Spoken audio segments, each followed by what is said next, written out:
મેં મારી લાઈફમાં પહેલી વખત માંડવી પાક બનાવવાની કોશિશ કરેલી છે. મારી પાસે માંડવીનો ભૂકો ઓલરેડી પડેલો છે, તો મેં એ યુઝ કર્યો છે.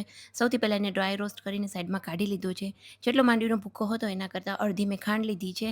ખાંડમાં થોડું પાણી એડ કરીને એકતાની ચાસણી બને ત્યાં સુધી એને ઉકાળેલી છે. પછી એમાં ટોપરાનું છીણ અને માંડવીનો જે ભૂકો હતો એ એડ કરી દીધો છે. થોડો થોડો કરીને એડ કર્યો છે અને મિક્સ કરતી ગઈ છું. આ મિશ્રણને એકદમ શું કહેવાય, ફટાફટથી મિક્સ કરી લેવાનું.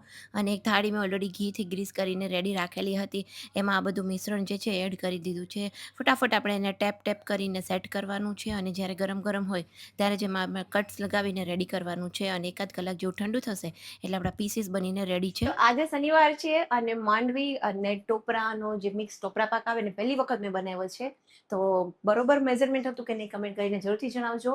અને બાકી આજે લંચમાં શું બનાવ્યું છે ચાલો એક નજર કરીને જોઈ લઈએ. જો અહીંયા છે ટોપરા પાક, રોટલી, અહીંયા દાળ કરી છે મસ્ત મજાની. જો આજે સંભારો નથી બનાવ્યો, બધું કાચું છે. રોટલા છે અને છાશ છે. તો આ હતું આજનું અમારું સિમ્પલ લંચ. કમેન્ટ કરીને કહેજો તમારા ઘરે શું બન્યું છે.